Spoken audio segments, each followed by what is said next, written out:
నమస్కారం. Focus TV prime time news కి స్వాగతం. హెడ్లైన్ చూద్దాం.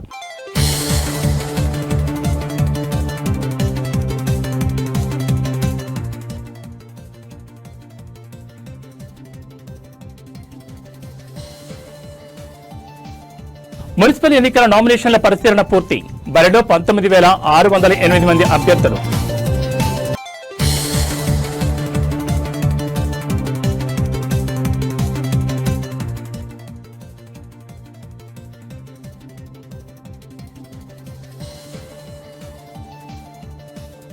నారా లోకేష్ పై అనుచిత వ్యాఖ్యలు చేసిన జోగి రమేష్. ఇబ్రహీంపట్నం పిఎస్లో కేసు నమోదు.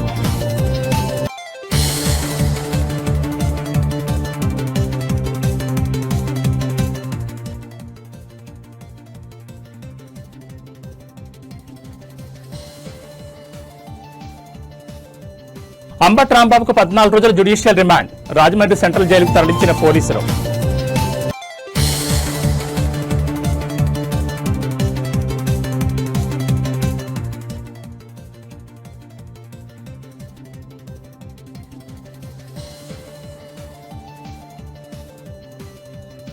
సిట్ విచారణకు సహకరించాల్సిందే.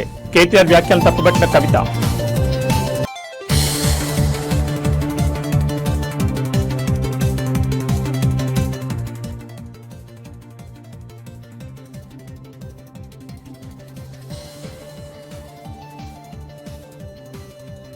పసిడి ప్రియులకు శుభవార్త.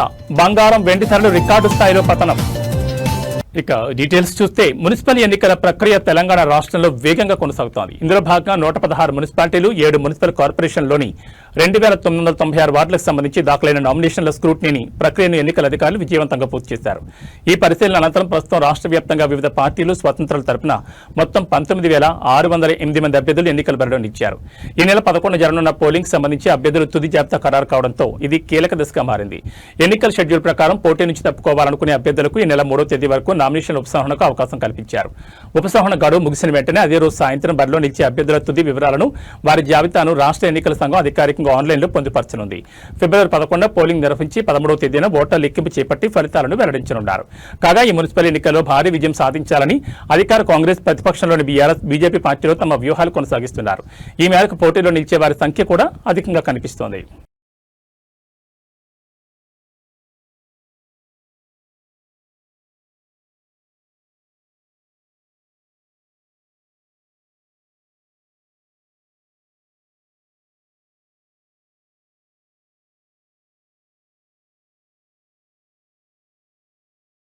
తెలంగాణ రాష్ట్రంలో హాట్ టాపిక్ గా మారిన ఫోన్ ట్యాపింగ్ కేసులో బీఆర్ఎస్ అధినేత కేసీఆర్ కు సిట్ నోటీసులు జారీ చేయడాన్ని నిరసిస్తూ బీఆర్ఎస్ రాష్ట్ర వ్యాప్తంగా నిరసనలు చేసింది.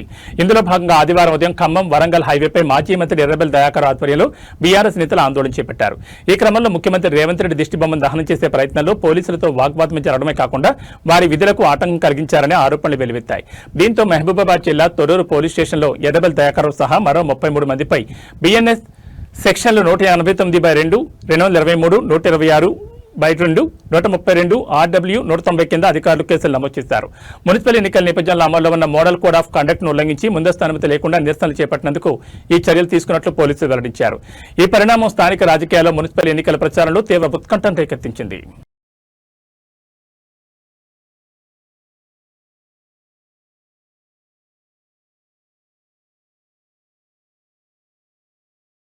వైఎస్ఆర్ కాంగ్రెస్ పార్టీ సీనియర్ నేత, మాజీ మంత్రి జోగి రమేష్ పై మరో కేసు నమోదు చేశారు పోలీసులు. టీడీపీ జాతీయ ప్రధాన కార్యదర్శి మంత్రి నారా లోకేష్ పై చేసిన వ్యాఖ్యల నేపథ్యంలో ఇబ్రహీంపట్నం పోలీసులు ఈ కేసు నమోదు చేశారు. ఈ పరిణామాల మధ్య జోగి రమేష్ అజ్ఞాతంలోకి వెళ్లినట్లు సమాచారం. లోకేష్ తో పాటు టీడీపీ అధినేత చంద్రబాబు నాయుడుపై అనుచిత వ్యాఖ్యలు చేశారనే ఆరోపణలతో జోగి రమేష్ పై చర్యలు తీసుకునే అవకాశం ఉందని సమాచారం రావడంతో ఆయన్ను అరెస్ట్ చేయొచ్చనే అనుమానాలు వ్యక్తమవుతున్నాయి. ఇదే కారణంతో ఆయన ప్రస్తుతం పోలీసులకు అందుబాటులో లేకుండా ఉన్నట్టు తెలుస్తోంది. అదే సమయంలో జోగి రమేష్ నివాసంపై జరిగిన దాడి ఘటనపై కూడా పోలీసులు మరో కేసు నమోదు చేయనున్నట్లు సమాచారం. ఈ ఘటనలో టీడీపీ శ్రేణుల పాత్రపై విచారణ కొనసాగుతోంది. జోగి వ్యాఖ్యలు, ఆయన ఇంటిపై దాడి ఘటన, ఈ 2 అంశాలపై వేర్వేరు కేసులు నమోదు చేసేందుకు పోలీసులు సిద్ధమవుతున్నట్టు తెలుస్తోంది. నిన్న రాత్రి తిరుపతి నుంచి విజయవాడకు వచ్చిన జోగి రమేష్ పరామర్శ నిమిత్తం వచ్చిన నందిగాం మాజీ ఎమ్మెల్యే మొండితోక జగన్మోహన్ రావుతో కలిసి రాత్రి సుమారు 1:30 సమయంలో తన నివాసం నుంచి వెళ్లిపోయినట్లు సమాచారం. ఆయనతో పాటు ఆయన తనయుడు రాజీవ్ కూడా వెళ్లినట్లు పోలీసులు గుర్తించారు. ఈ నేపథ్యంలో మాజీ మంత్రి జోగి రమేష్ అజ్ఞాతంలోకి వెళ్లారని పోలీసులు అనుమానిస్తున్నారు. ప్రస్తుతం ఆయన ఆచూకీ కోసం గాలింపు చర్యలు చేపట్టినట్టు తెలుస్తోంది. ఎన్టీఆర్ జిల్లాలో రాజకీయ ఉద్రిక్తతలు కొనసాగుతున్న వేళ ఈ కేసు రాష్ట్ర రాజకీయాల్లో మరింత చర్చకు దారితీస్తోంది. అరాచక ప్రభుత్వం నిన్నటి నుంచి ఏ విధంగా రాష్ట్రంలో వైఎస్ఆర్ కాంగ్రెస్ పార్టీ నాయకుల మీద, కుటుంబ సభ్యుల మీద, నివాసాల మీద ఏ విధంగా దాడి జరుగుతున్నాయో మీరు అందరూ కూడా సభ్య సమాజం మొత్తం కూడా చూస్తూ ఉన్నారు. ఇప్పుడు ఈ క్షణంలో ఇబ్రహీంపట్నంలో ఉన్న నా ఇంటి మీద చంద్రబాబు నాయుడు కొడుకు లోకేష్ ఇద్దరు కూడా నా నివాసం మీద దాడి చేయడం కోసం, నా కుటుంబ సభ్యుల మీద దాడి చేయడం కోసం నన్ను ఏదైనా చేయాలి, కిరాతకంగా చేయాలి, రాక్షస ఆనందం పొందాలన్న ఉద్దేశంతో ఇప్పుడు దాడి జరుగుతున్న దృశ్యాలను మీరు మీడియా మిత్రులు అందరూ కూడా, రాష్ట్ర ప్రజలందరూ కూడా గమనిస్తా ఉన్నారు. 83 రోజులు అన్యాయంగా, అక్రమంగా ఒక ఫేక్ కేసులో చంద్రబాబు నాయుడు కొడుకు అన్యాయంగా ఇరికించి 83 రోజులు నన్ను జైల్లో పెట్టి నన్ను నా తమ్ముడిని రాక్షసానందం పొందారు. ఇది చాలేదా? ఇది చాలకపోగా పెట్రోల్ బాంబులు వేసి నన్ను, నా కుటుంబాన్ని అంటే హతమార్చాలని చూస్తారా? ఏం చంద్రబాబు నాయుడు, ఏ లోకేష్, ఏంటి దుర్మార్గం? నన్ను అక్రమంగా 83 రోజులు నిర్బంధించింది చాలక, నన్ను, నా తమ్ముడిని, నా కొడుకును కూడా జైల్లో పెట్టింది చాలక ఒక మాజీ మంత్రి వైసీపీ సీనియర్ నాయకులు అంబటి రాంబాబు అరెస్టు వ్యవహారం ఏపీ రాజకీయాల్లో పెను సంచలనంగా మారింది. సీఎం చంద్రబాబు నాయుడుపై అనుచిత వ్యాఖ్యలు చేశారన్న ఆరోపణలపై గుంటూరు పోలీసులు ఆయన అరెస్ట్ చేశారు. ఈ క్రమంలో ఆయన కోర్టులో ఆదివారం హాజరుపరిచారు. అనంతరం ఇవాళ తెల్లవారుజామున రాజమండ్రి సెంట్రల్ జైలుకు రాంబాబును పోలీసులు తరలించారు. ఈ కేసును విచారించిన గుంటూరు ప్రత్యేక మొబైల్ కోర్టు అంబటి రాంబాబుకు 14 రోజుల జ్యుడిషియల్ రిమాండ్ విధించింది. ఈ నేపథ్యంలో భారీ పోలీస్ బందోబస్తు, ఎస్కార్ట్ నడుమ ప్రత్యేక వాహనంలో ఆయనను రాజమండ్రికి తరలించారు. సోమవారం ఉదయం సరిగ్గా 4:05 అంబటి రాంబాబును జైలు ప్రాంగణానికి తీసుకొచ్చారు. జైలు వద్ద ఇటువంటి అవాంఛనీయ సంఘటనలు జరగకుండా పోలీసులు ముందస్తుగా భారీగా బారికేడ్లను ఏర్పాటు చేసి భద్రతను కట్టుదిట్టం చేశారు. జైలు నిబంధనల ప్రకారం కఠినంగా వ్యవహరించిన అధికారులు అంబటి రాంబాబు కోసం కుటుంబ సభ్యులు పంపిన దుస్తులను సంచుల్లో పంపేందుకు సైతం అనుమతించలేదు. అంతకుముందు కోర్టులో తన గోడును వెళ్లబోసుకున్న అంబటి తనను పోలీసులు శారీరకంగా ఇబ్బంది పెట్టారని ఆవేదన వ్యక్తం చేశారు. ఏదేమైనా ఒకప్పటి మంత్రిని ఇలా అత్యంత వేగంగా రాజమండ్రి జైలుకు తరలించడం రాష్ట్ర వ్యాప్తంగా చర్చనీయాంశమైంది.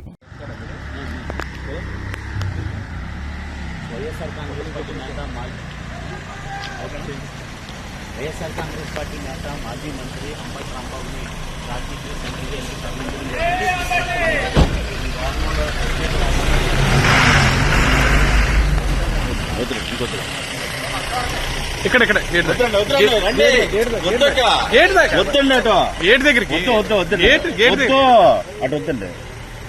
కొత్తగా అలవాటు చేయొద్దు.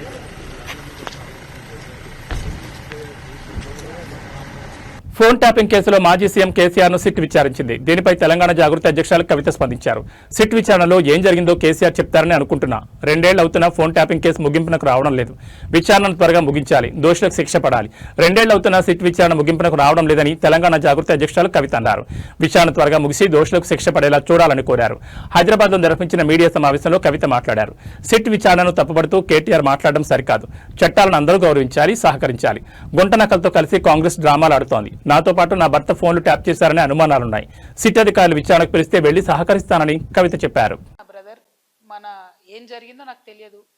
చట్టానికి ఎవరు కూడా అతీతులు కాదనడానికి మాత్రం మనము ఆలోచన చేసుకోవాలి.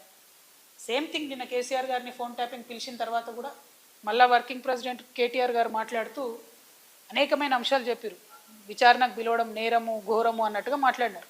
నేనేమంటున్నా, ప్రజా జీవితంలో ఉన్నప్పుడు అనేకమైన అంశాలు ఉంటాయి, వాటి కాన్సిక్వెన్సెస్ ఫేస్ చేయాల్సి వస్తుంది.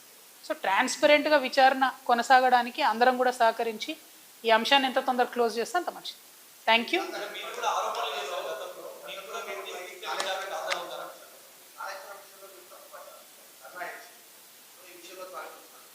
నేనేం తప్పు పట్టట్లే. నేనేమంటున్నా, వారు మాట్లాడిన మాటలు చూడండి. ఎట్లా అయితే మంచోడైనా చెడ్డోడైనా మేము చెప్పిన వాళ్ళకే ఓటేయాలన్నారో, అసలు మమ్మల్ని విచారణకే పిలవద్దు అన్నట్టు మాట్లాడుతున్నాం.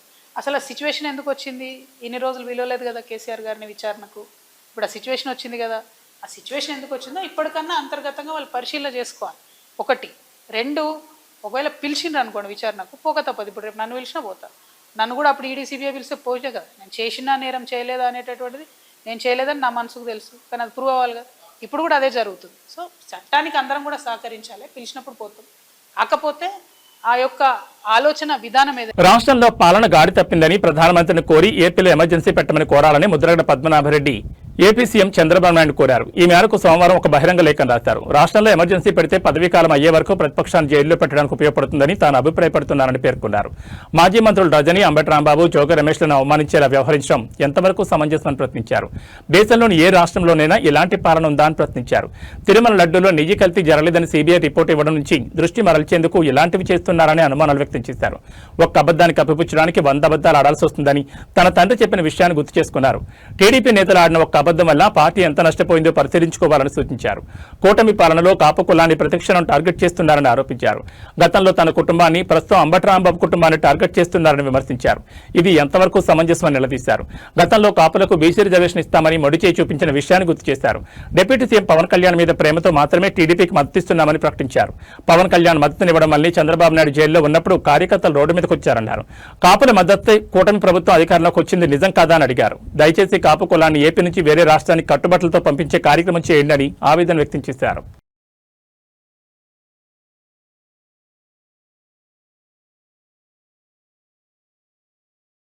వేణవంకలో జరిగిన మినీ మేడారం జాతరకు వెళ్తున్న కౌశిక్ రెడ్డిని పోలీసులు అడ్డుకోవడంతో వాగ్వాదం జరిగింది. ఈ క్రమంలో ఆయన కరీంనగర్ సిపి గౌసాలం మతాన్ని ప్రస్తావిస్తూ అనుచిత వ్యాఖ్యలు చేశారనే ఆరోపణలు వచ్చాయి. సిపి ఒక తొరకోడు నీ సంగతి చూస్తానంటూ ఆయన చేసిన వ్యాఖ్యలు సామాజిక మాధ్యమాల్లో వైరల్ అయ్యాయి. నాంపల్లిలోని హెచ్ఆర్సీ కార్యాలయంలో ఫిర్యాదు చేసిన ఫహీం ఖురేషీ తన డిమాండ్లను స్పష్టం చేశారు. మత విద్వేషాలు రెచ్చగొట్టేలా మాట్లాడిన కౌశిక్ రెడ్డిని 24 గంటలలోపు బీఆర్ఎస్ పార్టీ నుంచి సస్పెండ్ చేయాలి. ఒక బాధ్యతాయుతమైన పదవిలో ఉండి అధికారుల మతాన్ని కించపరచడం రాజ్యాంగ విరుద్ధమని, ఆయనపై కఠిన చర్యలు తీసుకోవాలని కోరారు. సిపిపై వ్యక్తిగత దూషణలు, మతపరమైన వ్యాఖ్యలు చేసినందుకు పోలీసులు కౌశిక్ రెడ్డిపై పలు సెక్షన్ల కింద కేసు నమోదు చేశారు. ఐపీఎస్ అధికారుల సంఘం మరియు ఎంపీ అసదుద్దీన్ ఓవైసీ ఈ వ్యాఖ్యలను తీవ్రంగా ఖండించారు. ఇది పోలీసుల మనోస్థైర్యాన్ని దెబ్బతీసే చర్యగా వారు అభివర్ణించారు. వివాదం ముదరడంతో ఒత్తిడిలో నోరు జారి ఆ వ్యాఖ్యలు చేశానని, ఎవరిని కించపరచాలనే ఉద్దేశం తనకు లేదని పేర్కొంటూ కౌశిక్ రెడ్డి బహిరంగ క్షమాపణ చెప్పారు.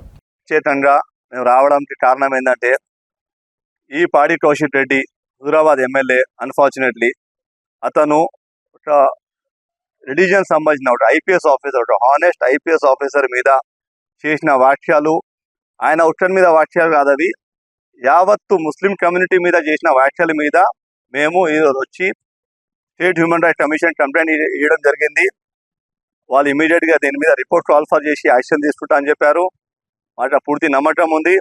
ఇది కాక నేను చెప్పదలుచుకున్నాను, కేసీఆర్ గారికి ఇట్లాంటివి విషపూరితమైన ఎమ్మెల్యేని మీరు పెట్టి పోషిస్తున్నారు. రాబోయే రోజులల్లా ప్రతి ఒక్క ఊర్లో ప్రతి ఒక్క ముస్లిం సోదరుడు మిమ్మల్ని బుద్ధి చెప్తాడు.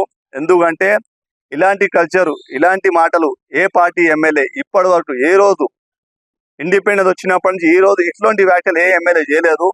ఈ రోజు వాని మతి స్థిమితం పోయి కౌశిక్ రెడ్డి ఆ మాటలు మాట్లాడము, దానికి కేటీఆర్ ఇప్పటివరకు రియాక్ట్ చేయకపోవడము, అతని ఎక్స్ప్లెనేషన్ కాల్ఫర్ చేయటం కాక నేనేదో ట్విట్టర్లో మెసేజ్ పెడితే దాని పబ్లిక్ డొమైన్లో సోషల్ మీడియాలో నేను పెడితే నన్నే బ్లాక్ చేయడం జరిగింది కేటీఆర్ గారు. ఇంత విషయము ముస్లింల పట్ల ఆ పార్టీ ఎందుకు పెరుగుతుందో అర్థమైతలేదు. దానికి కారణం నాకు అనిపించేది ఏంటంటే, ఈ రేవంత్ రెడ్డి గారి ప్రభుత్వంలో ఏదైతే ముస్లింలకి మంచి ఏదైతే స్కీమ్స్ చేస్తున్నారో, ఎలా అయితే సర్పంచ్ ఎలక్షన్లో ముస్లింస్ మమ్మల్ని పార్టీని ఆదరించారు, ఆ కోపంతోనే ఆ ద్వేషంతోనే ఈరోజు ముస్లింల పట్ల ఆ పార్టీ వైఖరి తెలిసిపోతుంది. సో నేను ఒకవేళ నేను చెప్పిన మాట తప్పు ఉంటే 24 గంటల్లో కౌశిక్ రెడ్డిని పార్టీని సస్పెండ్ చేయి, లేకపోతే నువ్వు ఆయన చెప్పిన స్టేట్మెంట్ ఎండాల్స్ చేసినట్టు నిరూపణ అవుతుంది. కేటీఆర్ గారు ఒకవేళ మీరు సెటిలర్ అనుకుంటారు, సెటిలర్ అని ఆలోచన ఉంటే మాత్రం మీరు ఆయనని తక్షణంగా సస్పెండ్ చేయాలా. ప్రతిసారి కేటీఆర్ గారు కూడా జూబ్లీస్ ఎలక్షన్లో కూడా ముస్లింని చాలా కిందపరిచినట్టు మాట్లాడాడు. ఖబ్రస్థాన్ విషయంలో చాలా ఇన్సల్ట్ చేసి మాట్లాడాడు. కానీ పబ్లిక్కి చాలా అర్థమవుతుంది. అందుకోసం మాకు 25,000 ఓట్లు వేసి మీ సిట్టింగ్ సీటు మాకు ఇవ్వడం జరిగింది. అంటేనే ముస్లింలు మీ పట్ల ఏం ఆలోచిస్తున్నారో మీకు తెలిసిపోవాలి ఈ పార్టీ. ఎందుకంటే మీ హాయంలో ఎన్నైతే మసీదులు షహీద్ అయినాయో, ఎన్నైతే సెటిల్డ్ మసీద్ మీరు ఎంతైతే నష్టం చేశారో, పబ్లిక్ ముస్లింస్ అన్ని గమనిస్తున్నారు. మీరు మీ తెలివి మానేసుకొని మీరు మా మీద కోపం తగ్గించుకొని ఆంధ్రప్రదేశ్ రాష్ట్ర వ్యాప్తంగా ఉన్న విద్యుత్ మీటర్ రీడర్స్ తమ ఉపాధి భద్రత కోసం విజయవాడ భారీ ఎత్తున ధర్నా చేపట్టారు. ప్రభుత్వం స్మార్ట్ మీటర్లను ప్రవేశపెట్టడం వల్ల తమకు ఉపాధి లేకుండా పోతుందని ఆవేదన వ్యక్తం చేస్తూ గత 5 రోజులుగా శాంతియుత దీక్షలు నిర్వహిస్తున్నారు. అయినప్పటికీ ప్రభుత్వం నుంచి ఎలాంటి స్పందన రాకపోవడంతో నేడు చలో విజయవాడ కార్యక్రమాన్ని పిలుపునిచ్చారు. స్మార్ట్ మీటర్ల ఏర్పాటు వల్ల ఉపాధి కోల్పోతున్న తమకు ప్రభుత్వం ఇతర విభాగాల్లో ప్రత్యామ్నాయ పనులు కల్పించాలి. పెండింగ్ లో ఉన్న వేతనాలను వెంటనే విడుదల చేయాలి. ఏళ్ల తరబడి విద్యుత్ శాఖను నమ్ముకున్న తమ కుటుంబాలను రోడ్డున పడేయొద్దని ప్రభుత్వం వెంటనే చర్చలకు రావాలని డిమాండ్ చేస్తున్నారు. పోలీసులు ఎక్కడికక్కడ అడ్డుకున్నప్పటికీ లీడర్స్ భారీగా తరలిరావడంతో విజయవాడలోని ప్రధాన కూడళ్లలో ట్రాఫిక్ స్తంభించి ఉద్రిక్తత నెలకొంది.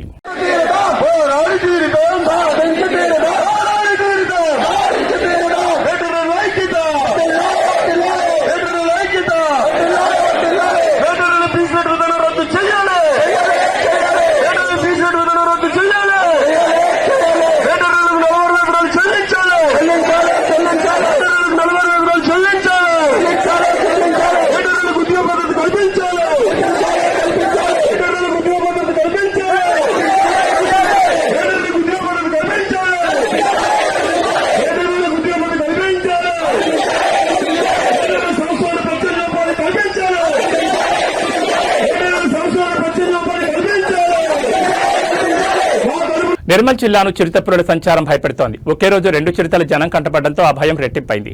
ఖానాపూర్ పట్టణ శివార్లోని కొమరంభీం చౌరస్తా నుంచి తర్లపాడు వెళ్లే మార్గంలో శనివారం రాత్రి అడవి నుంచి గ్రామంలోకి వెళుతూ ఓ చిరుత ప్రయాణికుల కంటపడింది. తర్లపాడు నుంచి ఖానాపూర్ వైపు వెళుతున్న ఓ ప్రయాణికుడు కారులో నుంచి రోడ్డు దాటుతున్న చిరుతను తన సెల్ ఫోన్లో బంధించారు. ఈ ఘటన జరిగిన కొద్ది నిమిషాల్లో ఖానాపూర్ మండలంలోని దివాల్పూర్ శివార్లోని బొక్కలకోట సమీపంలోని ఓ పంట పొలంలో మరో చిరుతపులి సంచరించడం కలకలం రేపింది. పంట చేనులో రైతు ఏర్పాటు చేసుకున్న సీసీ కెమెరాలో చిరుత పులి కదలికలు రికార్డయ్యాయి.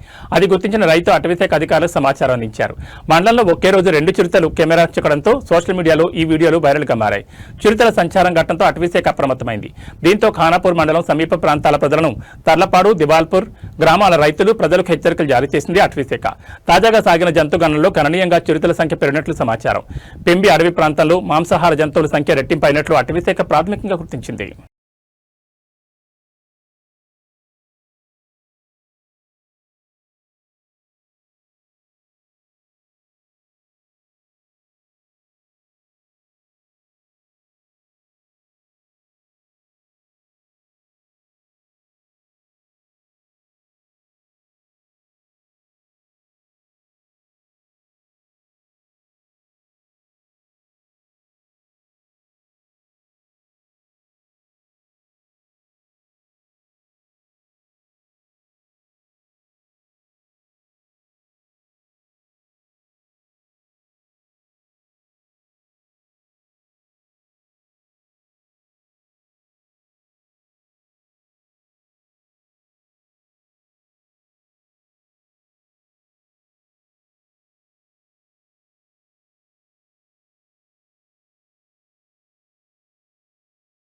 బంగ్లాదేశ్ జైల్లో 3 నెలల పాటు మగ్గిన మత్స్యకారులు విశాఖకు చేరుకున్నారు. 3 నెలల క్రితం సముద్రంలో చేపల వేటకు వెళ్లి బంగ్లాదేశ్ కోస్ట్ గార్డులకు చిక్కిన విజయనగరం జిల్లా మత్స్యకారులు ఎట్టకేలకు స్వదేశానికి చేరుకున్నారు. బంగ్లాదేశ్ జైల్లో నిర్బంధంలో ఉన్న 9 మంది మత్స్యకారులు విడుదలై 3 రోజుల క్రితం విశాఖ షిప్పింగ్ హార్బర్కు చేరుకున్నారు. భారత ప్రభుత్వ చొరవతో పాటు దౌత్యపరమైన ప్రయత్నాల ఫలితంగా మత్స్యకారులు 3 నెలల్లోనే బంగ్లాదేశ్ జైలు నుంచి విడుదలయ్యారు. స్వదేశానికి చేరుకున్న మత్స్యకారులను చూసి వారి కుటుంబ సభ్యులు భావోద్వేగానికి గురయ్యారు. ఇక విశాఖ ఫిషింగ్ హార్బర్ వద్ద మత్స్యకారుల అసోసియేషన్ నాయకులు కుటుంబ సభ్యులు ఘనంగా స్వాగతం పలికారు. కొడుకులు భర్తలు క్షేమంగా తిరిగి రావడంతో కుటుంబాల్లో ఆనందం వెలివిరిసింది. ఈ సందర్భంగా పలువురు మత్స్యకారులు భారత ప్రభుత్వానికి అధికారులకు కృతజ్ఞతలు తెలిపారు. సరిహద్దు సముద్ర ప్రాంతంలో చేపల వేటకు వెళ్లే సమయంలో జాగ్రత్తలు తీసుకోవాలని, ఇలాంటి ఘటనలు పునరావృతం కాకుండా తగిన చర్యలు చేపట్టాలని మత్స్యకార సంఘం నాయకులు కోరారు. ఈ సంఘటనతో మత్స్యకారుల కుటుంబాలు ఊపిరి పీల్చుకున్నాయి.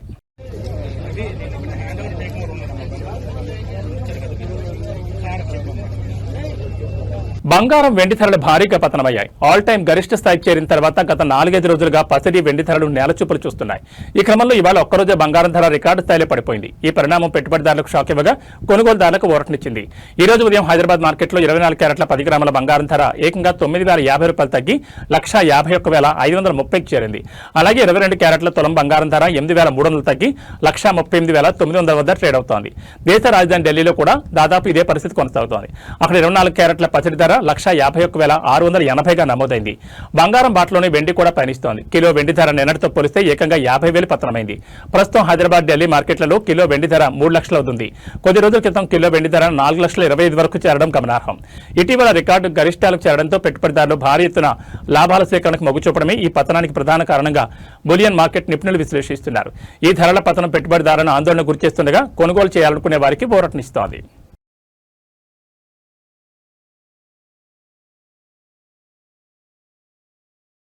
ఈ బులెటిన్ విశేషాలు మరో బులెటిన్లో మళ్ళీ కలుసుకుందాం. నమస్కారం.